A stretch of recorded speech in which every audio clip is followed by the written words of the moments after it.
हाय दोस्तों। तो आज के एपिसोड में ही जंगजू जियाना को घर से बाहर लेके आता है ताकि वो उसको ये दिखा सके कि वो वाकई में ही 2022 में है। और फिर ये दोनों एक कन्वीनियंस स्टोर में आते हैं। जियाना इस कन्वीनियंस स्टोर को देख के कहती है, क्या ये अक्टूबर में नहीं खुलने वाला था? जिसपे ही जंगजू कहता है कि अगर मैं तुम्हें सही बताऊं तो ये पिछले साल अक्टूबर के एंड पे खुला था। और फिर ये दोनों इस कन्वीनियंस स्टोर के अंदर चले जाते हैं और ये दोनों वहां से कुछ खाने के लिए खरीदने लग जाते हैं। जियाना बहुत सारी चीजें खाने के लिए खरीद रही होती है। ये जंगजू देख के बहुत ज्यादा हैरान हो रहा होता है कि एक लड़की इतना ज्यादा कैसे खा सकती है।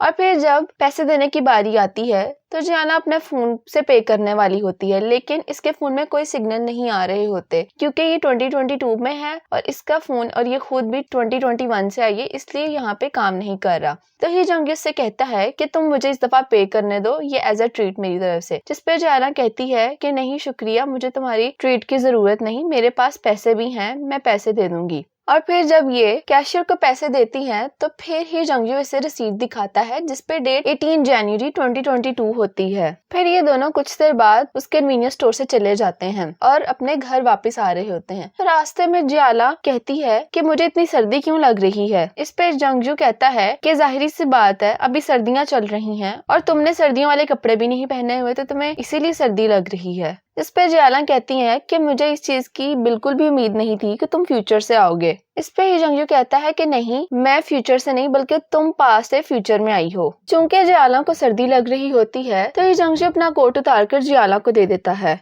जंगजू से कहता है ये मेरा कोट लो, इसे पहनो और तुम घर चली जाओ। जियाना कहती है तो तुम्हारा क्या, कि तुम नहीं जाओगे? जंगजू कहता है क्या मुझे तुम्हारे साथ वापस घर जाना चाहिए? जिसपे जियाना कहती है तुम्हारा क्या मतलब? जंगजू इससे कहता है कि जब भी मैं सोचता हूँ कि मैं तुम्हारे साथ वो चंद मिनट कैसे रहा था, वो बहुत ही ज्यादा खतरनाक थे। जियाना इसकी बात सुन के बहुत हैरान होती है कि क्या कहना चाह रहा है। तो तभी जंगजू इससे कहता है कि तुम अपना हाथ दो मुझे। तो ये जियाना का हाथ पकड़ के अपने सर के पीछे रखता है। तो जियाना को महसूस होता है कि इसके सर पे घूमड़ पड़ा हुआ है क्योंकि जियाना ने इसको मारा होता है, जिसकी वजह से इसके सर पे चोट लगी होती है।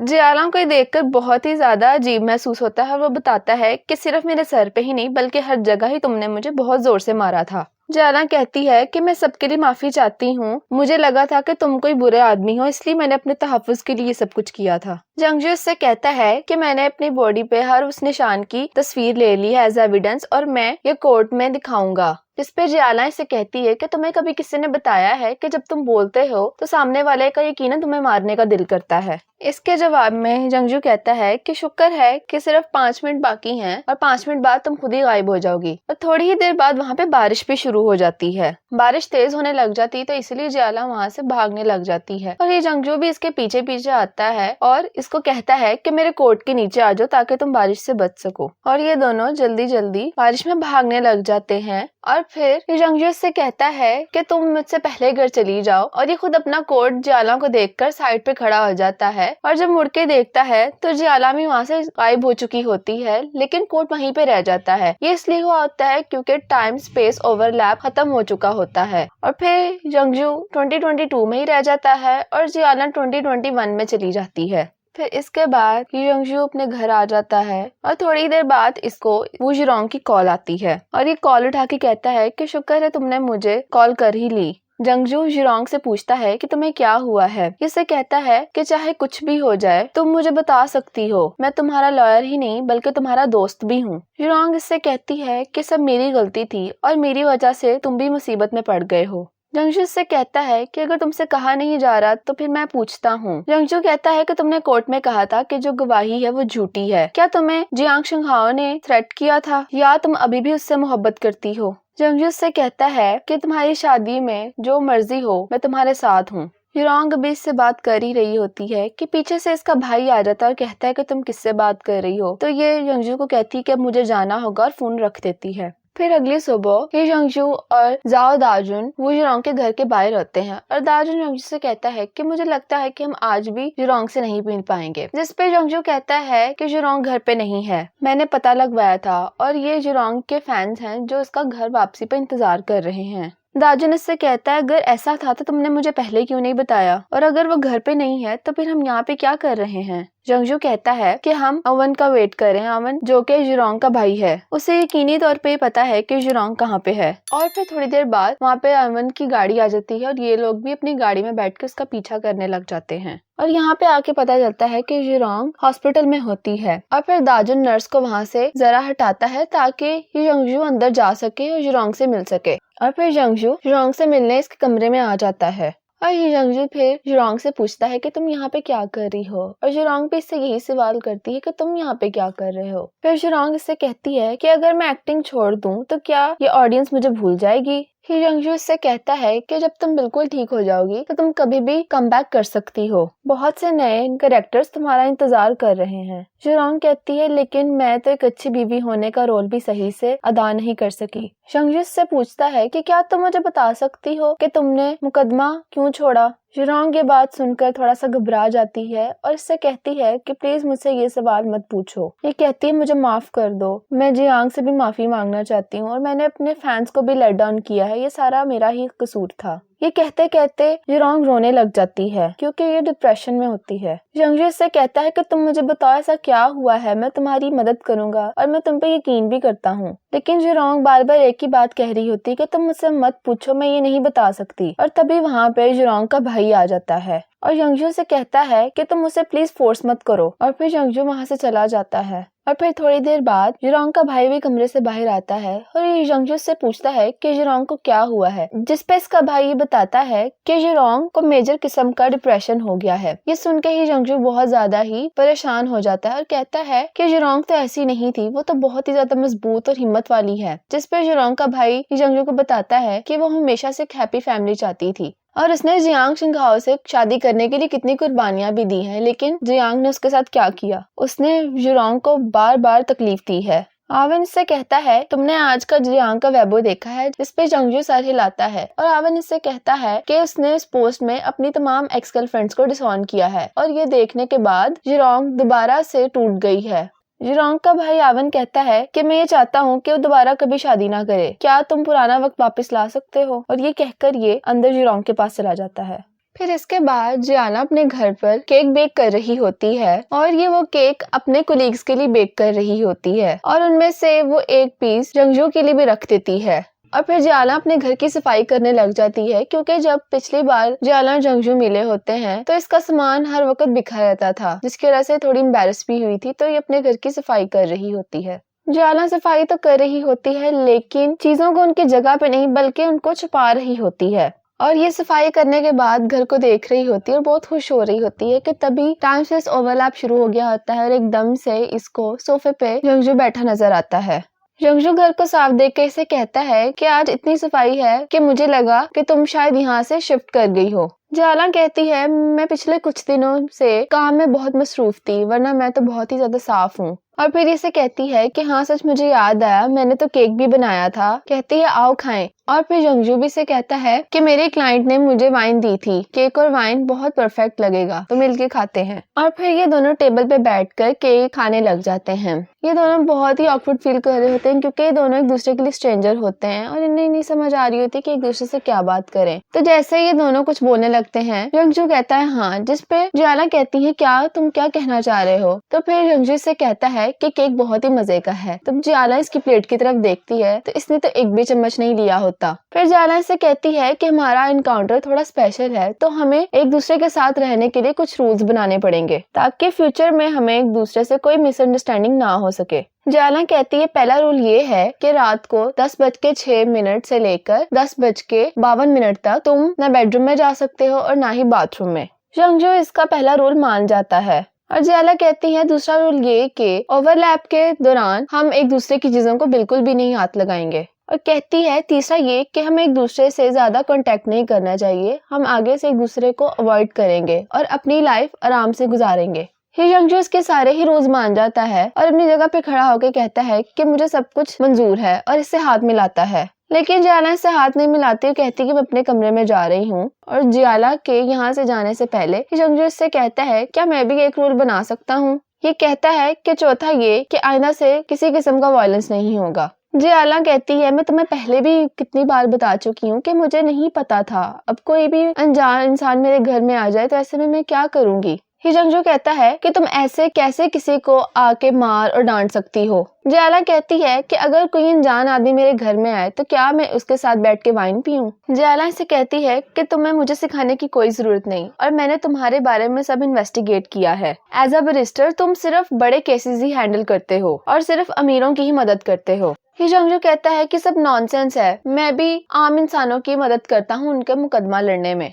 ऐसा लोग ही करते हैं कि जो छोटे केसेस की परवाह नहीं करते और इसी वजह से लोगों ने मुझे गलत समझा। जियाला इस पे कहती है कि हाँ तो फिर तुम जैसे हक परस्त वकील को क्या हुआ कि वो हम जैसे आम लोगों के घर में आके शिफ्ट हो गया है। जंगजू से कहता है कि तुम्हें मेरी बात पे यकीन नहीं है ना, लेकिन मैंने एक दफा एक 80 साला बूढ़े आदमी की मदद की थी और वो एक इंश्योरेंस फ्रॉड केस था जो कि मैं जीत गया था और उसने अपना शुक्रिया का इजहार करने के लिए मुझे खत भी लिखा था और वो खत मेरे पास अभी तक है और वो खत मैंने अपनी अलमारी के सबसे ऊपर संभाल के रखा हुआ है। ये कहता है कि मैं तुम्हें वो खत अभी ला के दिखाता हूँ। ये वो खत लेने के लिए अंदर चला जाता है, तभी जियाला को याद आता है कि इसने सफाई करते हुए तमाम कपड़े बेतरतीबी से अलमारी में रख दी थे और इसके पीछे भागती हुई चिल्लाती है कि तुम्हें अंदर जाने की जरूरत नहीं, मैं तुम पे यकीन करती हूँ, मुझे तुम पे बहुत यकीन है। लेकिन जब ही जंगजू अंदर कमरे में जाता है और अलमारी खोलता है तो सारा सामान इसके ऊपर गिर जाता है। जियाला इसके पीछे अंदर कमरे में जाती है तो वहां जाके देखती है कि जंगजू जमीन पे लेटा हुआ है और इसके ऊपर तमाम अलमारी का सामान गिरा हुआ है। तो तभी फौरन से जियाला आके इसके मुंह के ऊपर से कपड़े हटाती है। ये इससे कहती है कि मैंने तुम्हें कहा भी था कि मेरे सामान को मत हाथ लगाना। जंगजू खड़ा होता है और गुस्से से इसे कहता है क्या ये कचरा खाना है या एक बेडरूम। जियाला इससे कहती है कि मैंने ये सामान सिर्फ कुछ ही टाइम के लिए यहाँ पे रखा है क्योंकि मेरे पास टाइम नहीं था, तो जब मुझे टाइम मिलेगा तो मैं इन्हें इनकी जगह पे अरेंज कर दूंगी। और ये फौरन से सामान उठाने लग जाती है। तो इस सामान में ही जंगजू का भी सामान होता है। तो जियाला इसकी एक शर्ट उठाती है जिसपे ही जंगजू ये देख कर इसे कहता है कि तुम इसे हाथ मत लगाओ। जियाला कहती है कि इतना एक्साइट करने की क्या जरूरत है, ये सिर्फ एक शर्ट ही तो है, अगर ये गंदी होगी तो मैं तुम्हें इसकी जैसी नहीं खरीद दूंगी। जंगजू इससे कहता है कि शर्ट बिल्कुल नहीं है, मैंने पहनी भी नहीं, और वाकई में उस शर्ट पे टैग भी लगा होता है। शर्ट पे बहुत सारा कचरा लगा होता है जो जियाला देख के कहती है कि इतनी भी गंदी नहीं हुई, मैं तुम्हारे लिए इसे धो दूंगी। जंगजू ये सब देख के कहता है कि मैंने अपनी जिंदगी में ऐसा क्या किया जो मेरी मुलाकात तुमसे हो गई। जियाला कहती है कि मुझे माफ कर दो और यकीनन किस्मत ने हमें साथ मिलाया है और ये तुमने खुद ही थोड़ी देर पहले कहा था। जियाला कहती है कि चलो छोड़ो, जल्दी से वो शुक्रिया का खत ढूंढते हैं, और ये फिर दोबारा से अलमारी में ढूंढने लग जाते जिसपे ये जंगजू चिल्लाता है और इसे कहता है कि ये सब बंद करो। जंगजू से कहता है कि मैं अब यहाँ पे एक सेकंड भी नहीं रहना चाहता, मैं कल ही यहाँ से मूव कर जाऊंगा। ये कहता है कि मैं अपनी जिंदगी में तुमसे सिर्फ आखिरी बार मिल रहा हूँ, हमेशा के लिए अब मैं तुमसे कभी भी नहीं मिलना चाहूंगा। और ये इससे कहता है कि हमेशा के लिए गुड बाय मिस जियाला। जियाला इससे कहती है तो तुम्हें क्या लगता है कि मैं भी तुम्हें देखना चाहती हूँ। ये कहती है कि मैंने टाइम स्पेस ओवरलैप शुरू नहीं किया, मैं ये चाहती हूँ कि तुम यहाँ से फौरन गायब हो जाओ। अभी इसका ये कहना ही था कि खुद वहाँ से गायब हो जाती है। फिर जियाला के वहाँ से जाने के बाद ये जंगजू दाजुन को फोन करता है और उससे कहता है कि मैं यहाँ से इसी वक्त मूव होना चाहता हूँ, इसी मिनट, मैं यहाँ पे मजीद नहीं रह सकता। फिर अगली सुबह 2021 का दिखाया जाता है और जियाला अपने ऑफिस में होती है और जो केक इसने बनाए होते हैं वो अपने कोलीग्स को दे रही होती है, जिसपे इसका एक मेल कोलीग कहता है कि तुम एक एडिटर से न्यूज रिपोर्टर बन गई हो तो एक स्मॉल केक इस सब के लिए इनफ नहीं है, तुम्हें हम सबको कुछ और खिलाना पड़ेगा। जियाला कहती है ठीक है, अगली दफा मैं आप सबको डिनर पे लेके जाऊंगी। कि अगली दफा नहीं बल्कि हम आज ही जाएंगे, और बाकी सब कोलीग्स भी कहती हैं कि बिल्कुल सही है, हमें भी आज ही जाना है, हम फ्री हैं आज। जियाला भी सबके लिए मान जाती है और तभी पीछे से इनकी चीफ आ रही होती है और कहती हैं कि मुझे एक न्यूज का पता चला है। ये आके कहती है कि फाइज कंपनी के बाहर कुछ लोग जमा हैं। ये कहती है कि पिछले महीने इनके बॉस ने दूसरों के घरों को डिमोलिश किया था और किसी ने इनको मारा भी था। ये कहती है कि तुम में से किसी को पता है कि सबके पीछे क्या हुआ था। जियाला कहती है कि हाँ जी मैं जानती हूँ। जियाला बताती है कि नॉर्थ में कमर्शियल डिमोलिशन का प्रोसेस जारी है और ये मजीद बताती है और नकल मकानी करने वाले घरानों में से एक ली जिकियांग है और वो डिमोलिशन की कंडीशन से बिल्कुल भी सेटिस्फाइड नहीं है, तो इसलिए उसने डिमोलिशन रिफ्यूज की है। पिछले महीने की 13 तारीख को फाइज कंपनी के चेयरमैन फाई मैंग्स ली जिकियांग को परस्यू करना चाहते थे मिलकर, लेकिन ली जिकियांग के मुताबिक फाई मैंग ने घरों की कंपनसेशन और सेटलमेंट के बारे में कुछ डिस्कस ही नहीं किया और इसके बजाय उसको डराया धमकाया। तो यही वजह है कि ली सू झांग ने 5 मैंग को कोर्ट में सू किया है। इसके जरिए सारी स्टोरी सुन के इसे कहती हैं कि अब तुम इस न्यूज को फॉलो करती रहना। और कुछ ही देर बाद जियाला कोर्ट के बाहर यही घरों के डिमोलिश वाला केस कवर करने चली जाती है और वहां जाके रिपोर्टिंग करती है। दूसरी तरफ 2022 का दिखाया जाता है, जहाँ पे अपने घर में तमाम सामान पैक किया होता है यहाँ से शिफ्ट करने के लिए, और इसका दोस्त और असिस्टेंट ज़ाओ दाजुन भी वहाँ पे आ जाता है। और फिर इसके बाद ही जंगजू टेबल पे बैठकर जिरोंग और जियांग की कुछ तस्वीरें देखने लग जाता है, जिसपे दाजुन इसे कहता है कि तुमने तस्वीरें तकरीबन 800 दफा देख ली हैं, अब दोबारा इनमें क्या देख रहे हो। जंगजू इससे कहता है कि मैं किसी किस्म का भी क्लू नहीं मिस करना चाहता। दाजुन इससे कहता है कि जियांग शिंगाओ एक प्लेबॉय नहीं है, ये तो पता चल गया है। दाजुन जंगजू से कहता है चूंकि जियांग एक प्लेबॉय नहीं है तो जिरोंग इसे बर्दाश्त क्यों कर रही है। फिर जंगजू से कहता है कि मुझे इस सब के बारे में अभी कुछ भी नहीं मालूम, और दाजुन से कहता है कि मैंने चेन खर्शन के बारे में तुम्हें इन्वेस्टिगेट करने को कहा था, क्या उसके बारे में तुम्हें कुछ मालूम हुआ। दरअसल चेन खाशन जियांग शिंगाओ की एक्स गर्लफ्रेंड होती है, और दाजुन इसे कहता है कि अभी तक तो मुझे कुछ भी मालूम नहीं हुआ। और ये दोनों दोबारा से जिरोंग और जियांग के केस की इन्वेस्टिगेशन के लिए तस्वीरें देखने लग जाते हैं। तभी दाजुन एक तस्वीर उठाता है और देखता है, और ये वो तस्वीर जंगजू को भी दिखाता है और कहता है कि ये लड़की जो इसमें है ये क्यूट है। और जैसे ही वो तस्वीर जंगजू देखता है तो उसमें जियांग और जियाला होते हैं, और जंगजू जियाला और जियांग को एक साथ देखकर हैरान हो जाता है और एकदम से इसका नाम लेता है। और फिर दाजुन भी दोबारा इस तस्वीर को देखता है तो कहता है क्या ये वही फीमेल गोस्ट नहीं है। नहीं, बल्कि ये तो एक रिपोर्टर भी है। दाजुन कहता है तो इसका मतलब ये भी जियांग की एक्स गर्लफ्रेंड है। और तभी जंगजू जियाला का सोशल मीडिया चेक करने लग जाता है, जिससे इसको पता चलता है कि दोनों गर्लफ्रेंड बॉयफ्रेंड नहीं थे, ये दोनों बचपन के दोस्त हैं। और दाजुन को भी बताता है कि जियाला जियांग की बचपन की दोस्त मालूम होती है। और ही जंगजू जियाला की प्रोफाइल पे मजीद तस्वीरें देख रहा होता है, जहाँ पे जियाला ने एक पोस्ट पे लिखा होता है कि आज मैं जियांग की फियांसे से मिली और वो लड़की दुनिया की खुश तरीन ब्राइड होगी। ये जंगजू सोचता है और कहता है कि अगर ऐसा है तो फिर जियांग की फियांसे तो जिरोंग हुई। और दाजुन भी वो तस्वीर देखता है और डेट पढ़ता है तो उस पे डेट 24 सितंबर की होती है, जिसपे ही जंगजू कहता है इसका मतलब कि जियांग ने जिरोंग को सक्सेसफुली प्रपोज किया था और जियांग ने जिरोंग को जियाला से मिलवाया भी था। और तभी इसको जिरोंग के भाई की वो बात याद आती है जब इसने कहा होता है कि मैं ये उम्मीद करता हूँ कि जिरोंग दोबारा शादी ही ना करे, बल्कि क्या तुम टाइम वापस ला सकते हो। तो इस बात को सोचकर जंगजू खुद से कहता है क्या मुझे इस कोइंसिडेंस को इस्तेमाल करना चाहिए अब।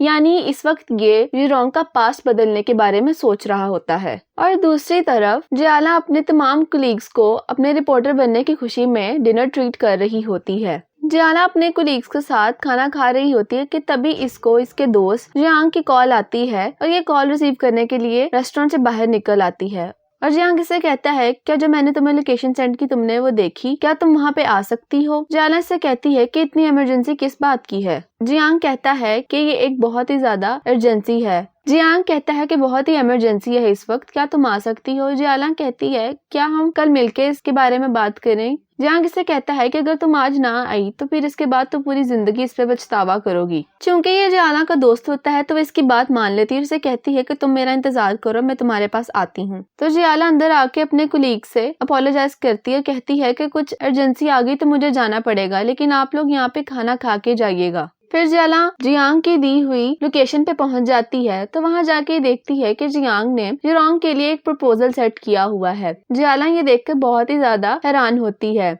जियांग इससे कहता है कि ये वही जगह है जब मैं पहली बार जिरोंग से मिला था, तो मुझे यही लगा कि जिरोंग को इसी जगह पे प्रपोज करना सबसे बेहतर है। जियांग जियाला से कहता है कि मैंने जो भी वक्त जिरोंग के साथ गुजारा है वो बहुत ही अच्छा और खूबसूरत था, तो इसलिए मैं उसको बहुत ही बेहतरीन तरीके से प्रपोज करना चाहता हूँ। और फिर इससे कहता है कि अगर इस सब में कोई कमी रह गई तो तुम मुझे बताओ और हम उसे पूरा करते हैं। और दूसरी तरफ ये जंगजू घर पे अकेला होता है और वाइन पी रहा होता है, और तभी वो जियाला की प्रोफाइल दोबारा से देखने लग जाता है, जहाँ पे उसने एक पोस्ट लगाई होती है जिसमें लिखा होता है कि मीट से अच्छा कुछ भी नहीं हो सकता। और ये पढ़कर जंगजू जियाला के लिए मीट बनाने लग जाता है और बहुत ही अच्छा सा डिनर अपने और जियाला के लिए टेबल पर अरेंज करता है। जंगजू डिनर तैयार कर चुका होता है तो इसलिए अब वो जियाला का वेट कर रहा होता है। जियाला दरअसल घर आ चुकी होती है लेकिन अभी टाइम स्पेस ओवरलैप शुरू नहीं हुआ होता, इसलिए वो एक दूसरे को देख नहीं पा रहे होते और ये दोनों अपने अपने साल में ही इनके घर में लिविंग रूम में मौजूद जो सोफा है उस पे बैठ जाते हैं। और जब टाइम स्पेस ओवरलैप शुरू होता है तो दोनों ही एक ही सोफा पे मौजूद होते हैं। जियाला उस पे लेटी होती है और जंगजू वहाँ पे बैठा होता है और ये दोनों एक दूसरे को इतना करीब देखकर डर जाते हैं और चीखें मारते हैं और यहीं पे ये एपिसोड खत्म हो जाती है।